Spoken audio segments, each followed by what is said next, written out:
All right, so we talk about the money we have or money we don't have, but what about tactically?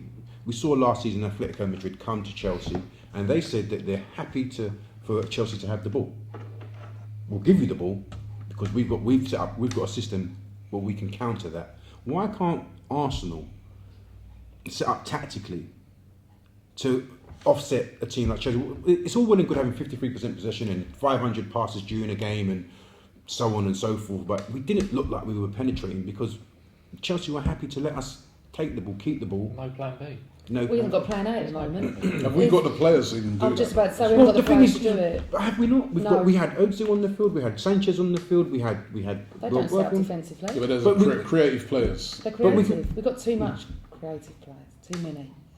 How many? We need what we would give for a Gilberto to come back to our club right now. That is exactly what we need. But you look at what we haven't got that. Atletico Madrid had Thiago. Was it Thiago who used to play for Chelsea? He was a bit of a midfielder. Koke, creative midfielder. Raul Garcia, not really defensive midfielder. Who did they have in their midfield that you could say is a Matic or a Mikel even, or a Lars Bender? So what you're getting at? What I'm saying is the system that Diego Simeone put in place doesn't really matter about the kind of player it is. It's all about setting up tactically. Okay, so what you're saying is that Wenger didn't set up tactically. Well, correct. I think you can say that we lost 2-0, so therefore. But did anyone go to Stamford Bridge? I didn't go on Sunday. Did anyone go there thinking we were going to win? Did anyone go there thinking we couldn't get a draw? I did. I generally went there thinking, and I got to go with Giles here. I generally went there thinking that if we got our tactics right, we can win at Chelsea. Well, Chelsea are not an invincible team. We saw Schalke, they went there the other day. They're all right, they didn't win, but they got a draw. It's a very hard place to go and win, let's face it. Well, we've done it before. I was being over-optimistic by thinking maybe we would go and win, but I certainly think that we could have went there and got a result. If we would have been concentrated in that game on Sunday, why not? Schalke, as I said, got a draw there. Leicester City, pulled them pretty close. Chelsea are a very, very good team. But it's not like because the Barcelona at their peak or teams like that. Because there is an argument. There is an argument about tactics. There is an argument about that. I don't think we've got the players, unfortunately. That's what I think. Or, well, you make a good point. Maybe the philosophy is wrong in that our players can only play one way. I mean, why didn't we have more shots in that game? Surely, if you're finding it difficult to pass your way around it, then you need to have a few more long-range shots. Wenger says, well, it's apparently it's common knowledge that Wenger, when he takes them to the training ground, allows them. He doesn't really have some sort of tactical setup for games coming up. He just allows people to use their senses or whatever, their intelligence to play. Whereas someone like a Mourinho will set out situations, scenarios. What if we're 1-0 down? What if it's 0-0? Where it's 10 minutes to go? So on and so forth.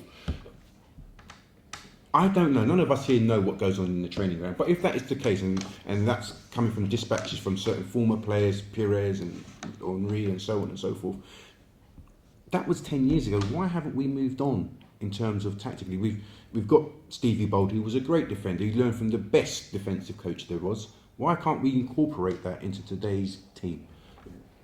Because it's not his emphasis. His emphasis is on playing attacking, creative football with the ball on the floor, and and when it works, it's beautiful. The goal Jack got against Norwich City. What a fantastic goal. Rizicky's goal as well was very similar. They're great goals when it works. But the problem is that we kind of started this around about 2007, 2008. When we had Fabregas and Fled and Rizicki playing in the midfield, and it was great. And it was that real sort of Barcelona football.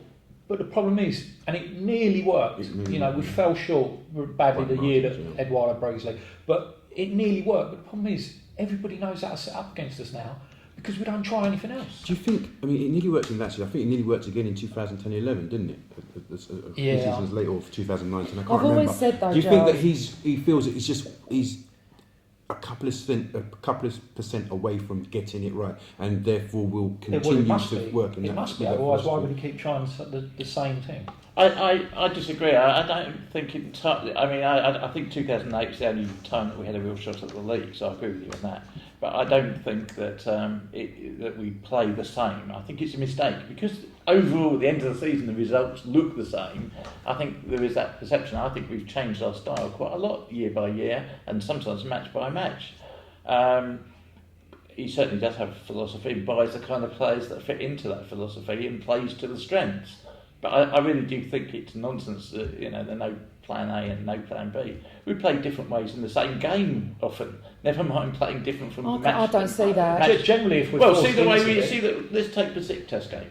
The way we played in the first half was different from the way we played for the first 20 minutes of the second half. Different formation, different style, and the way we played when we had to play with 10 men was different again. We played in 3 quite different styles in that same match. Well, one of which was forced upon us with losing a match. Of course. But I understand what you're saying. I do disagree, but I don't think we do have a tactical setup that we go and take to different grounds. And what pissed me off the most was last season, when you could say that one heavy beating happens. I remember Georgie getting beat 6-2 by United in the League Cup, but that happens every now and then. But last year to let in 6 and then 5 and then another 6, there's something wrong there when you can't learn from it.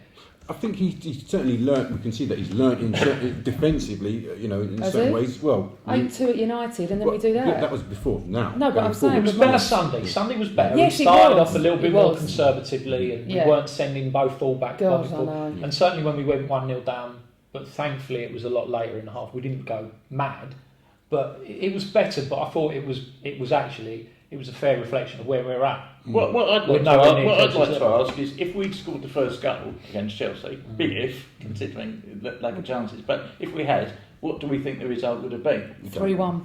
We would have lost 3-1. Yeah, definitely. No, I don't agree. I really think that we could have seen a different game. I would have more said, going by the game, that we might have seen a draw.